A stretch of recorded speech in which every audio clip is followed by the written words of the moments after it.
the veteran point guard, Cunningham got her in free agency. This is a perfect opportunity now for Hailey as young point guard. The 2025 WNBA draft was meant to be a night of celebration, a spotlight moment where rising stars took their place in the league's future. But instead of a smooth coronation of new talent, the night veered into chaos. Hailey Van Lith, a fiery and confident guard fresh off a strong college run, didn't just show up. She made an entrance and then took a stunning swipe at Caitlin Clark, the reigning face of women's basketball. What followed wasn't just drama, it was a full-blown spectacle that stunned fans, analysts, and players alike. And the wildest part, it wasn't just a bold statement, it was a careering misstep that humbled Van Lith before she ever stepped on a WNBA court. Imagine being at the Shed in Hudson Yards, New York City, buzzing with excitement. The 2025 draft was a big deal. Riding the wave of a record-breaking year for the WNBA, Caitlin Clark, the Indiana Fever superstar, had transformed the league in her rookie season, drawing massive crowds, spiking TV ratings, and landing lucrative broadcast deals. Her long-range shooting and playmaking had fans comparing her to NBA legends, and her impact was undeniable. The draft, featuring names like Paige Buchers and Van Lith, was poised to build on that momentum. But what happens next will leave you speechless. Van Lith, drafted 11th overall by the Chicago Sky, had a story that resonated with many. She'd fought her way through a nomadic college career, playing at Louisville, LSU, and TCU. Known for her grit and relentless energy, she was a player who thrived on proving doubters wrong. Her reunion with Angel Reese, her former LSU teammate, was a draft highlight, promising a dynamic duo in Chicago. But Van Lith wasn't content to just soak in the moment. She had a score to settle, rooted in a college rivalry with Clark that dated back to 2023. In that NCAA Elite Eight game, Clark torched LSU for 41 points, leaving Van Lith and her teammates in the dust. The image of Clark's "you can't see me" gesture became a viral taunt, and Van Lith hadn't forgotten. And this is where things go completely off the rails. During a pre-draft segment, Van Lith was thrown a playful question: start, bench, or cut 3 WNBA stars, Diana Taurasi, Sabrina Ionescu, and Caitlin Clark. It was meant to be a fun icebreaker, but Van Lith saw an opportunity. With cameras rolling and the crowd hanging on her every word, she chose to start Taurasi, bench Ionescu, and cut Clark. The arena fell silent for a split second before erupting in murmurs. Social media lit up like a wildfire. Fans couldn't believe she'd gone after the league's biggest star so brazenly. But here's what they're not telling you: Van Lith wasn't done yet. In her post-selection interview, Van Lith doubled down. She didn't mention Clark by name, but her words cut deep. She talked about grinding her way to the pros, implying some players had been handed fame on a silver platter. The jab was clear. Clark, the media darling, was her target. It was a bold move, one that screamed confidence but reeked of miscalculation. Van Lith thought she was crafting an underdog narrative, but she just poked the bear, and you'll never guess how it ends. The backlash was immediate and relentless, with fans tearing into Van Lith's comments as bitter and unnecessary. They flooded the internet with stats comparing her college career to Clark's. Van Lith's numbers were solid, nearly 20 points a game at Louisville, 18 at TCU. But Clark's were otherworldly. She'd rewritten the NCAA record books, becoming the all-time leading scorer while leading Iowa to back-to-back national championship games. Her stat lines looked like they belonged in a video game, and her impact went beyond the court, selling out arenas and boosting the WNBA's profile. And just when you thought it couldn't get worse, the WNBA community piled on. ESPN analysts were floored. One called Van Lith's comments envy dressed up as confidence. Another pointed out the irony. Clark's rise had made the 2025 draft the second most watched in WNBA history.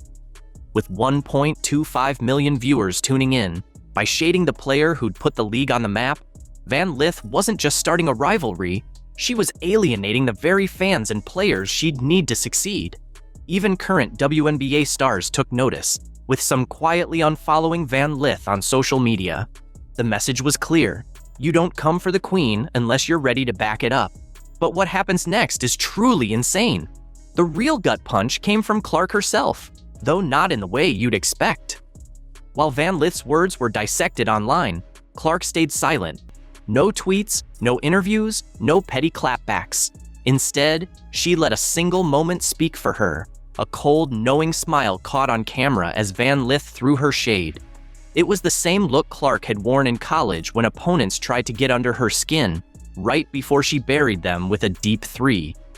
Days later, she was spotted at a youth basketball camp, coaching kids and signing jerseys for hours.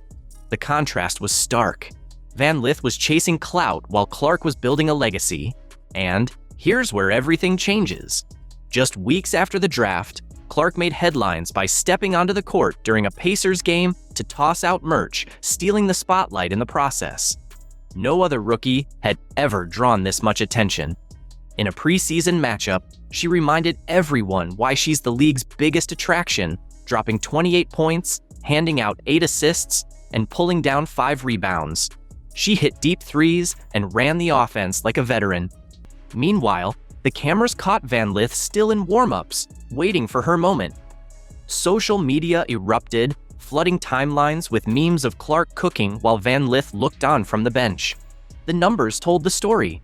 Clark's rookie season was historic, with records for most points by a rookie guard, most assists by a rookie, and the first ever rookie triple-doubles in WNBA history. She was named Player of the Month and Rookie of the Month in the same month, a first in league history. Van Lith, meanwhile, had yet to log a single professional minute. Stick around because this next part is huge. The WNBA community didn't hold back. An anonymous player reportedly said, "You earn your place with buckets, not by running your mouth on draft night." A veteran praised Clark for bringing more money and exposure to the league, urging Van Lith to show some respect. League executives knew Clark's value better than anyone. Ticket sales had skyrocketed over 300% since her draft declaration, and her merchandise accounted for nearly half of all league sales. New broadcast deals with ESPN and Amazon, quadrupling primetime exposure, were tied directly to her star power. Clark wasn't just a player, she was a one-woman economic engine. And if you think that's bad, just wait, because Van Lith's troubles were just beginning. Behind the scenes, the fallout was brutal. Reports emerged that multiple teams had passed on drafting Van Lith, wary of her attitude and potential to disrupt locker room chemistry. One scout, speaking anonymously, said she was talented but no Caitlin, and teams didn't want drama over production. The Chicago Sky took a chance on her, banking on her connection with Reese to smooth things over. But even that came with pressure. Reese had navigated her own rivalry with Clark, learning to share the spotlight. Van Lith, it seemed, was still chasing it.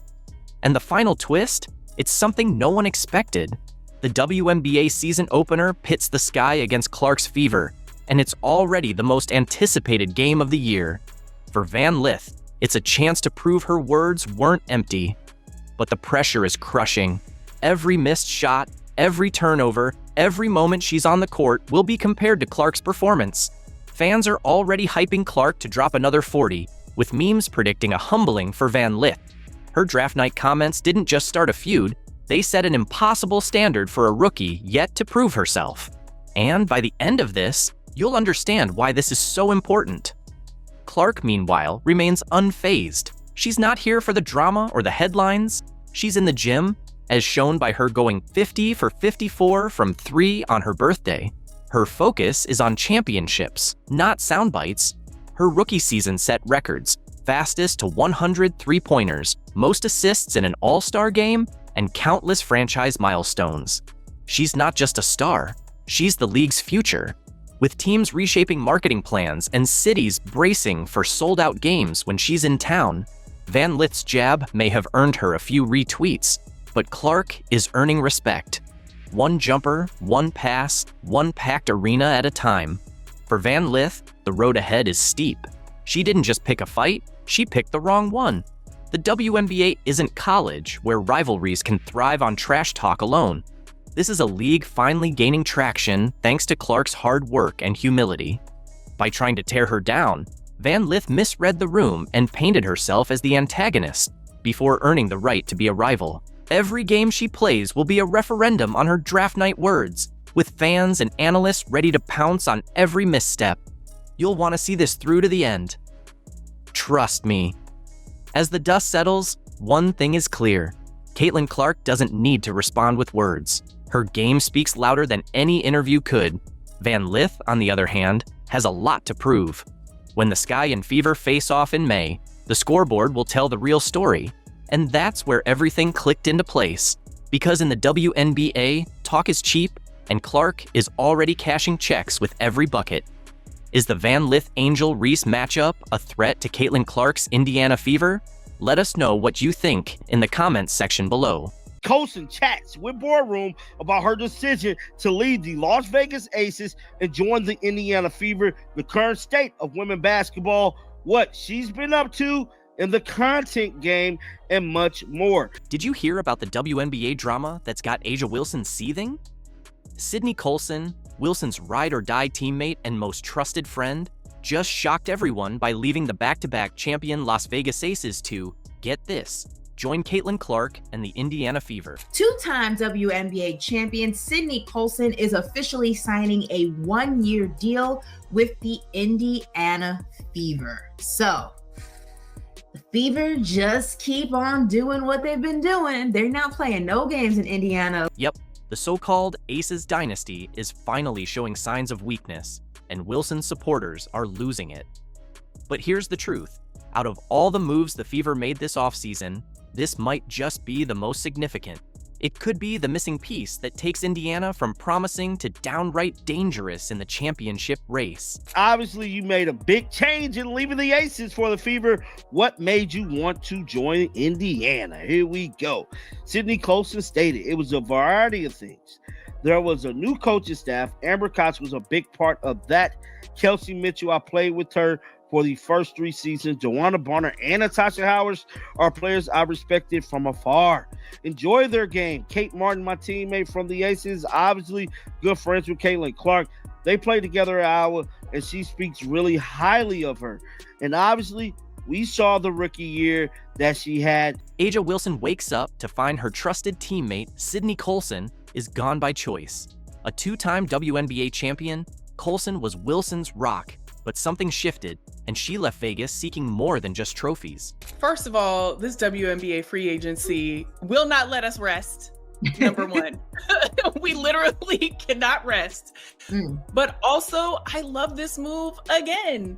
Like, Sydney Colson is a great player, but she's also a player that is going to add even more to what we're going to talk about later, and that's that chemistry of the team. Let's talk Colson's impact. Her stats? Not mind-blowing. 2.5 points, 1 assist, 8 minutes a game.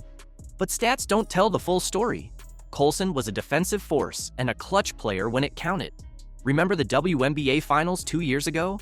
She was the one making the crucial plays that don't always make the highlight reel, but are the difference in winning championships. Her, Kelsey, and Aaliyah, Boston, they had something special the second half of the season, and I just look at them as a young, hungry team.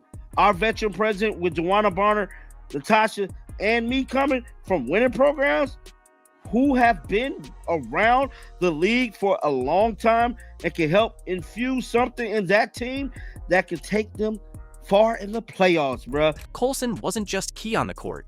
She was the Aces' glue, leader, motivator, the one lifting spirits when things got tough. Every championship team needs that player, the one who elevates everyone just by showing up. You mean to tell me that 2-time WNBA champion, the face of the God Dog League, okay? The Aces' main girl, right-hand man, Sydney Colson, is no longer returning to the Aces and is signing with the Indiana Fever? First of all, do the Fever even have any more roster spots open? How many folks are you guys going to sign? Let's talk Indiana. The Fever are making moves like they know something big's coming. Natasha Howard, Dewana Bonner, Sophie Cunningham, and now Sydney Colson. They're building something special, and they're not hiding it. She's the face of the league, self-appointed face of the league, but also just in entertainment and all of these things. She has done and achieved so many things and continues to find amazing places in the WNBA, including with the Indiana Fever right now. And I'm just really, listen, what other moves they gonna make? Because I love this one too. And just great move after great move after great move. And here's the real question. Why leave a championship caliber team? Fans are stunned, social media's buzzing, and no one saw this coming. Aces fans are still in shock, while Fever fans are celebrating like they hit the jackpot. I'm excited for Sydney Colson, and I'm excited for the Indiana Fever because they have an amazing player who is also very hilarious, like one of the funniest people in the league. So really excited to see this. Said, imagine the content between Sydney and Caitlin. It's going to be comedy. Content for days. I know the Indiana Fever front office is just celebrating because that is a part of it too, is content and having players that are going to be good at that. So come on, Sydney. Here's the bottom line. Colson chose Caitlin Clark over A'ja Wilson. Let that sink in. The teammate Wilson called her favorite, the one she trusted most, just packed up and went to Indiana. This isn't just a roster move, it's a power shift. The WNBA's entering a new era, and Indiana just made it clear. They're here to take over. What do you mean Sydney Colson is joining the Indiana Fever? What does that mean? Indiana is just being so greedy right now. They took DB, they took Natasha. Now they got Sydney Colson. Like, why would they take Sydney from us? Why would they take Sydney from us? What the fuck we ever do to Indiana? Except beat them. But like, what the fuck we ever do to Indiana? This move's bigger than basketball. The Fever aren't just adding a backup guard, they're bringing in a proven leader, a defensive powerhouse, and a winner. And A'ja Wilson? She's not handling it well. Social media's on fire, with her fans losing it over Colson's exit. So, what is it about Sydney Colson that's got everyone in a frenzy? I'm really trying here not to crash out, okay? I can't take too much more. I just said the other day, what did I say? Another bomb is Sunday. I said, this isn't it. You know, I can't wait to see what the next bomb would be. Didn't know this would be the bomb. Stephanie White ain't playing fair. I have to say it again. Stephanie White is not playing fair. She on one. Let's break it down. On paper, Colson isn't a game changer. She's not dropping 30 a night, but she's a defensive disruptor, a playmaker, and clutch when it counts. Now, imagine that alongside Caitlin Clark or stepping up when Clark rests. That's the depth that turns a good team into a great one. Sydney Colson is a two-time WNBA champion, a true vet, an amazing backup point guard. And anytime that CC or any of the guards need to go to the bench, I mean, Sydney Colson always makes the right call, always makes the right decision. So to pick up a vet, a professional like Sydney Colson, and then you also have a vet like DeWanna Bonner, and you also have a vet like Kelsey Mitchell, and then you have CC and Aaliyah Boston and Lexie. Colson's value isn't in flashy stats. The Fever didn't need her to be their top scorer. They've got that covered. They needed someone who can lock down guards, make smart plays, and deliver in clutch moments when the pressure's on. I hope that some of y'all, if y'all are not familiar with Sydney Colson, I hope y'all, watch some highlights of her, because don't just be like, oh, Sydney Colson, she barely scored last year. She's not good for the Indiana Fever. No, she is. She is. Don't worry. Here's what really sets her apart: leadership. Colson isn't just another player. She's a two-time champ who's been through it all and knows what it takes to win. For a young team like Indiana, that experience is gold. She's the type of player who elevates everyone around her and keeps the team focused when the season gets rough. Caitlin Clark actually spoke on this on Sunday, and she had this to say, quote, "I'm excited. Obviously, we made some great moves. I think Kelly and Amber and the whole Fever organization are helping us to win now, and I think that's really important. I think they're putting really good pieces together that are going to complement each other really, really well." And then she continued talking about Steph, their new head coach, and said that Steph taking over as head coach for us, I think, is going to be really great. A great basketball mind, someone that actually called quite a few of my college games. So being able to build that relationship with her and just be in the gym and work on things that she probably saw when I was a freshman in college. Colson's more than a player. She's locker room glue. Her presence keeps the team united through the highs and lows of a long season. She's clutch, making key shots, game-saving stops, and thriving in pressure moments. When the lights shine brightest, Colson steps up. Exactly the backup you want for your stars. We knew that Caitlin Clark was this phenomenal talent, but she was entering a league that she was not familiar with. She was a rookie. The Indiana Fever have been actively building and rebuilding their organization and this team, and they have a lot of incredible pieces. But the fact that they were able to get into the playoffs and be a team that, although they didn't, advance far in the playoffs, they were a team that we kept saying, if you face them, they're gonna make it difficult for you. That organization then saw that and said, we're capitalizing on this and we're doing it now. While everyone's caught up analyzing the offseason's biggest moves, don't sleep on this one. Sydney Colson could be the most underrated piece in the Fever's championship puzzle. Indiana didn't just sign a player, they locked down a winner, a leader, and a key to their future success. Now, take a step back and see the bigger picture. The Fever aren't just stacking talent, they're crafting a championship culture. They're building an environment where elite players shine, where competition pushes growth, and where every move brings them closer to the top. Colson? She's the glue that'll keep this team focused, the veteran voice that ensures their young core stays locked in. The reason why it really, really gets my blood boiling is because it's the exact same thing we see in every other sport. The games where she's not playing have lower viewership. This has to be a joke. Sue Bird is the last person I'd imagine making these kinds of comments about Caitlin Clark. Seriously, Sue? The epitome of generational talent, someone who's witnessed it all, possesses an in-depth understanding of the game, and navigates the intricate court politics better than anyone else. And now she's behaving this way? Come on! Some people continue to flip that. Those people, I've seen Stephen A. Smith talk about it. I've seen Shannon Sharp talk about it. And that's what I just don't understand is they work for ESPN.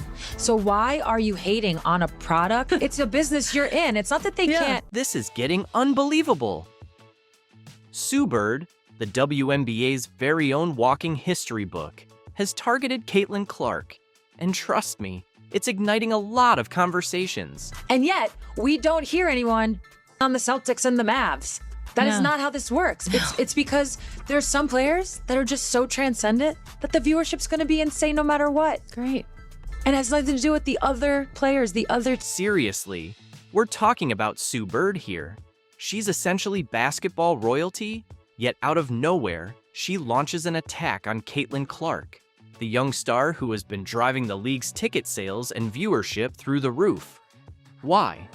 Apparently, it's because ticket prices and TV ratings have dipped since Clark's team, the Indiana Fever, were knocked out of the playoffs.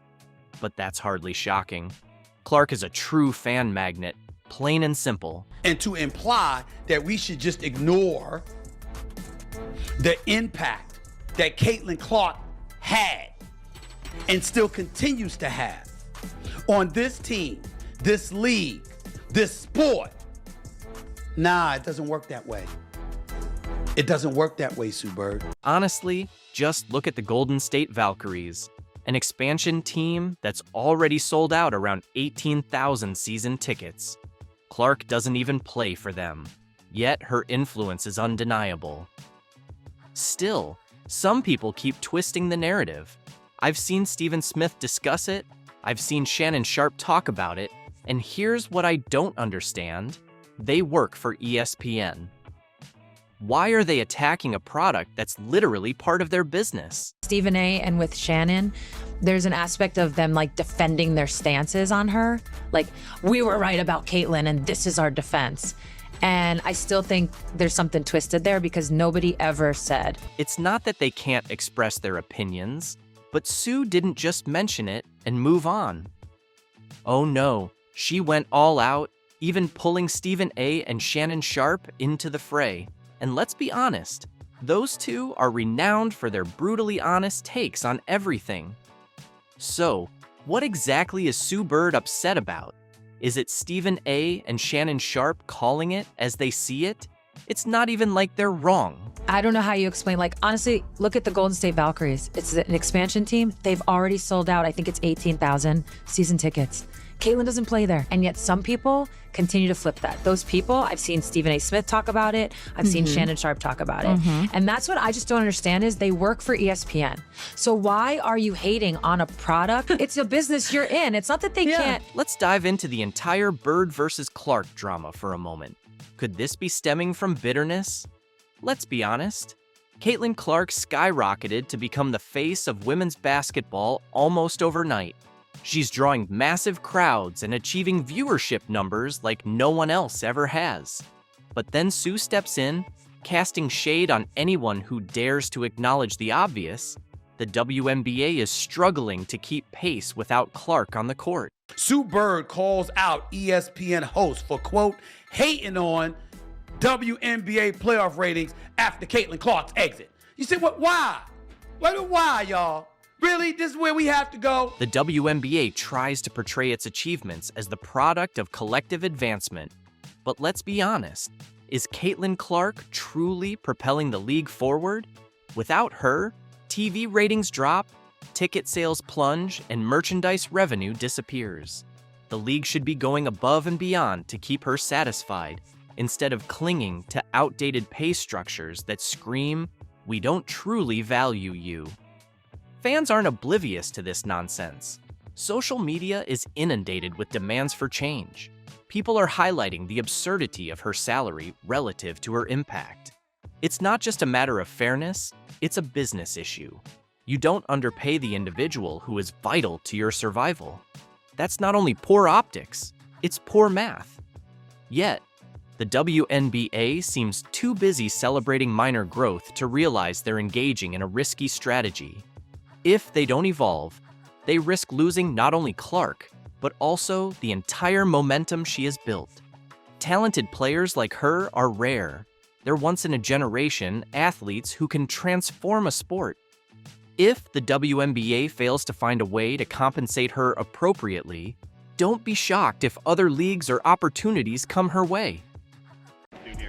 You know what? This is just like a breath of fresh air. I'm not kidding. I think it's been day 5, day 6. I don't even know what day it is, to be honest. But it's just everyone's in it for the right reason. Everyone's in it. You have great energy. You have great people. And at the end of the day, everyone's putting aside their agendas and doing what's best for the team. And let me tell you, it is refreshing and everyone's excited to be here. Remember when Angel Reese and Kennedy Carter thought they could push Caitlin Clark around without any backlash? When opponents took cheap shots and the refs stayed silent? That chapter just closed in spectacular fashion. She needs an enforcer. She needs a brute that will wreck people if they wreck her. Sophie Cunningham just walked into Fever training camp with a presence so bold, it's shaking up the entire WNBA. The veteran sharpshooter and Taekwondo black belt isn't simply adding depth to the roster, she's becoming the bodyguard for the league's most targeted rookie. In this video, we're diving into Sophie's fierce camp performance and what she had to say on the mic, and why she might be the Indiana Fever's newest secret weapon against cheap shots and hard fouls. Sometimes you need one of those players on your team. You need one of those enforcers. Every good player, by the way. Every good player, every good team that is a super duper star. Most of the time have enforcer type players. Remember when Caitlin Clark entered the WNBA as the most hyped prospect in league history? That electric buzz quickly gave way to something far more troubling. As the season progressed, a chilling trend began to surface, one that left both fans and analysts speechless. The stats speak louder than words. A staggering 17% of all flagrant fouls in the WNBA last year were committed against a single player, Caitlin Clark. Let that sink in. One rookie, surrounded by seasoned pros, somehow absorbed nearly 1/5 of the league's most dangerous hits. This wasn't random, it was deliberate. So there's a hot topic going on right now. Caitlin Clark says she got cheap shotted against the sky. I mean, throughout the season, she's been getting beat up. Hard screens, elbows, knocked down. Game after game, the pattern was too obvious to ignore. Opponents weren't just playing hard-nosed basketball. They were going out of their way to hit Clark with brutal screens, heavy contact, and actions that crossed the line from intense to outright reckless. What should have been a showcase of elite skill turned into a nightly trial by fire. The main culprits quickly stood out to anyone paying attention. Angel Reese emerged as Clark's most visible rival, mixing aggressive defense with non-stop trash talk aimed at rattling the rookie's focus. But the most blatant act came from Kennedy Carter, whose shoulder check on a fast break exploded across social media in seconds. These weren't just plays, they were messages. Clark! Hammer! What made it all even worse was the officiating. Time and again, the refs held their whistles on hits that would have drawn instant fouls for anyone else. Clark was left to fend for herself, absorbing contact with little to no consequence for the defenders. While trying to lead a young and inexperienced Fever squad, she also had to survive a physical gauntlet night after night. The lack of protection wasn't just frustrating, it was dangerous. That's all I see. They try so long to get respect for women's basketball, and then they treat it like a junior high school girl's locker room. Junior high school girl antics on the court. Through it all, Clark remained composed. Even as she endured a level of physicality that would have driven seasoned vets to call out refs or rivals, she never once used the media to vent or place blame. Instead, she kept her focus, battled through the contact, and carried herself with a poise well beyond her rookie year. But the impact was undeniable on her rhythm, her confidence, and her ability to play free. The Fever front office saw it all. Game after game, they watched their franchise centerpiece take hits, and they made a clear decision. This would not carry into her second season.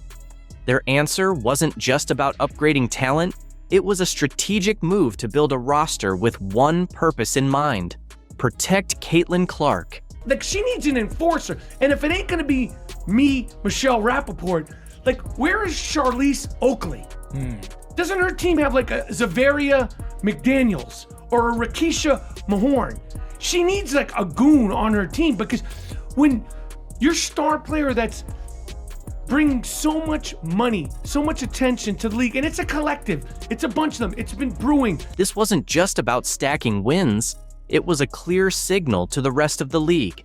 Anyone targeting Caitlin Clark would now have to deal with the consequences. The Fever weren't just assembling a roster, they were building a wall around their most prized player. But one question loomed large.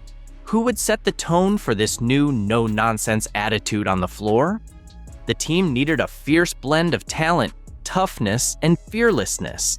And they found it in a 6'1" force of nature, Taekwondo black belt, seasoned competitor, and someone who never backs down from a challenge.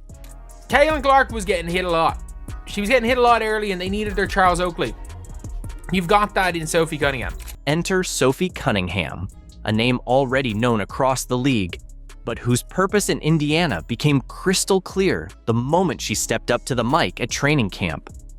Behind her impressive 37.8% career clip from beyond the arc lies something even more vital to the Fever: a fearless mindset and a statement that sent shockwaves through the WNBA. Just think that's what they were doing in the offseason. They were trying to get winners, people who know how to compete, people who want to win, and put that together with experience, people who have championships. And so when you have that type of combination, and us kind of young bucks, I'm kind of a tweener, and then you have the vets, you know, you're just trying to be a sponge, you're trying to learn, you're trying to be good now, but at the end of the day, you're trying to be the best when it's preseason, right? And so that's why you have those vets, is so you can learn from them. They've been around the game for a really long time, and that's kind of the refreshing part about being on this team, is that everybody wants to learn, and so everyone's dialed in. And that's exactly why you have veterans, so you can learn from them.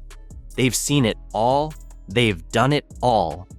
What's special about this team is that everyone's eager to grow, and you can feel that focus across the board. So when Sophie Cunningham stepped into her first Fever media session, the room expected the usual sound bites: new beginnings, team chemistry, season goals. Instead, she dropped 6 words that shook the league. "I'm here to make sure nobody takes cheap shots at our players. That stops now. I do think that everyone knows that we have something special here. I think a lot of teams have a lot of teams that are special, a lot of rosters that are special, but can you put it together? Can you put aside your agendas? Can you come into work every single day when you're tired, when you're sore, and still get something done and stack the days? And that's what we're doing. Today was tough, you know what I mean? Like, we've been going for a long time. They haven't been, this is not an easy training camp, I'll tell you that, but I think we're gonna be better for it. And I think if you ask anyone, everyone kind of just feels that nice energy. What makes her the ideal fit for this enforcer role isn't just her size or strength on the floor.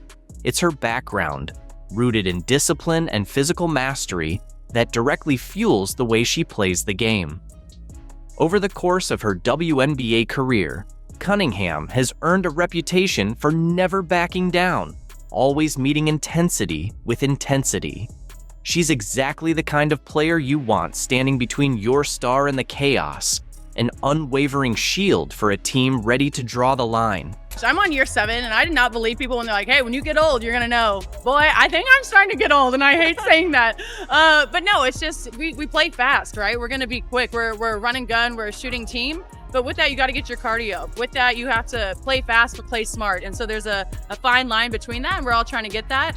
There's a lot of people here, a lot of different rotations, a lot of people that you haven't played with before. So you have to know where they want the ball, when they want it, their rhythm, their style of play. And so a lot of people are learning, but it's fun, right? Everyone's excited to be here. Everyone's working hard. We've had 3 really, really good days. The veterans' dedication isn't limited to protecting Indiana's rising star. In training camp interviews, Cunningham spoke about building a culture rooted in trust and unity. It's important that we know and love each other off the court, she said, because that naturally leads to chemistry and the drive to fight for one another on the court. That mindset points to something bigger than defense. It's a blueprint for culture. Cunningham isn't just shielding Clark. She's helping create an environment where every player feels safe, valued, and ready to go to battle together. You know, I don't even want to sound like this, but it's been easy. It's been easy because you have really, really great people here that want to be a part of something special. And so they're not only phenomenal athletes, but they're phenomenal people. They're out in the community. They do what's right. I don't know, we're just good stewards. And so when you're around those types of people, it's refreshing. And when I say this, I'm truly happy to be here because it hasn't been like this for my career in a really long time. When reporters asked her directly about the rough treatment Clark faced during her rookie year, Cunningham didn't hold back. "That's not basketball," she said flatly. "That's not gonna happen on my watch." Her words were sharp, clear, and impossible to misread. With that one statement, she drew a line in the sand. The era of targeting the Fever's franchise player with unchecked physicality was done. Anytime you play with the GOAT of our team, or the GOAT of our game, you're gonna learn a lot. You know, you have to be ready for the ball, head on a swivel at all times. And the way that she throws the ball is a lot how DT threw it. I think this is just the younger version of her, so she has a little bit more energy, a little bit more spunk. I miss DT in her prime, but doesn't mean she wasn't great when I played with her. But honestly, at the end of the day, everybody can shoot, right? If you're cutting and you're open, you're gonna get the ball. And so you just have to be ready for that. And I'm excited for that. And I think you'll see 1 through 5 is interchangeable. And Cunningham's time playing beside legends like Diana Taurasi and Brittany Griner gave her a front row seat to life under the microscope. "I understand what it's like to have every move scrutinized," she shared during camp, highlighting her focus on blocking out distractions and guarding the team's mental space. That kind of veteran perspective is already paying off for a young roster navigating the pressures of the spotlight. Her experience isn't just guidance, it's armor. I'm so grateful and blessed to have my time out in Phoenix. I met a lot of cool people. I had a lot of great teammates. I learned a lot, had a lot of great times, but just a new era for me, right? A new system, a new type of energy. And so of course I'm excited for it. I'm happy to be close to my family. I'm excited to have my teammates. So I'm started to even get close with now. And I think we're gonna be a lot of friends. And so, I don't know, it's a new vibe and I'm happy. What makes her presence so powerful isn't just her willingness to protect. It's how seamlessly her skills elevate the entire offense. With that lethal three-point shot, defenders can't sag off her, which means more room for Clark to create. It's a double-edged sword. Go after Clark, and you'll pay with buckets from Cunningham. Ignore Cunningham, and she'll light you up from deep. But beyond the sharp shooting lies, something even more critical to Clark's success: a basketball mind that sees danger coming before it strikes. While fans are buzzing about their scoring chemistry, the coaching staff is watching a defensive partnership quietly take shape. We're only on day 3 of Indiana Fever training camp, and Sophie Cunningham is already stealing the show. I think, kind of how you mentioned earlier, just finding the rhythm, finding the confidence in game. Shooting 25 shots in a row in practice is different than getting your 4 looks in a game and not being able to knock them down and having the confidence to continue shooting them. So I think just getting the opportunity in that second half of the season and seeing them go in and then continuing to get those open looks really just fed that confidence, and I think that hot streak towards the end. I couldn't bring myself to face my teammates anymore. We just longed for it to end. These chilling remarks from Lexie Hull shook the WNBA landscape in her latest explosive interview. Hull finally speaks out about the Indiana Fever's 2024 season with Caitlin Clark. What transformed this struggling squad into championship contenders? Why did Hull's bond with Clark surprise everyone? Hull uncovers the team's secrets, locker room tensions, and the truth behind their legendary turnaround. You won't believe what truly happened behind closed doors. I mean, the numbers support it.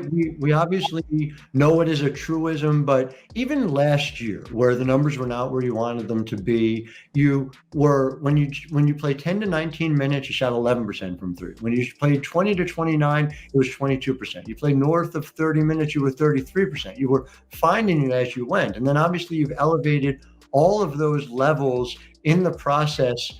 Was there a moment that, when you're talking to Christy Sides early on, where you're being told, I am going to get more of this playing time, more of this opportunity? And does that help feed your confidence as well? The 2024 season kicked off as a relentless nightmare for the Indiana Fever. Lexie Hull reclines in her chair, takes a deep breath, and reveals what truly transpired during those grueling early weeks. 11 games in just 20 days. It still sounds unbelievable, even when she recounts it now. She shakes her head in disbelief. This wasn't merely a tough schedule, it was the most intense stretch the WNBA had witnessed since 2003. I mean, honestly, I can't really pinpoint a moment. It was, I think, just I was given a chance in the game, and I hit a couple early ones, and then you get a couple more minutes, and you hit another one and you get a couple more minutes. So it wasn't ever like I was told you're going to be playing today, make sure you take advantage of it. It was just, when you're sitting on that bench and you don't know when your number is going to be called, and when it finally is called, just trying to take advantage of it. And I was just happy that the ball went in. We were trudging back to the hotel at 2 a.m. after a game, and guess what? Another game awaited us the very next night. Hull discloses that the team was completely drained, barely having the chance to analyze game footage, let alone train. The physical toll was unmistakable. Ice packs, trips to the training room, and fatigued faces became commonplace in the Fever locker room. Yet, the mental strain was even more intense. Hull's voice softens as she recalls those dark times. Doubts begin to creep in. Your shots miss, your legs feel heavy, and the losses keep stacking up. It messes with your mind. The team's record plummeted to 2-11, a start that left fans and the media questioning whether the Fever could ever turn things around. Do you know what you shot from 3? You shot 66.7% from 3. When you went out there, there's no such thing as tired legs in that scenario. You are 2 and 3. No one does that. No one. I mean, it's just incredible. The pressure became unbearable. Every missed shot felt personal, and each loss deepened our doubts. Hull remembers sitting alone in the gym after a tough defeat. My three-point percentage had dropped to 11%, and I couldn't make a basket like I did at Stanford. Coach Christy Sides saw the team struggling and called a meeting that changed everything.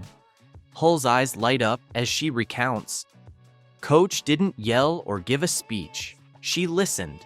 For 3 hours, we shared our struggles. It felt like a weight was lifted. We realized we weren't alone. The next day, everything changed. Practices focused on small victories, strong defense, perfect passes, and supporting each other after mistakes. Coach told us to stop watching the scoreboard and start looking at each other, Hull explains.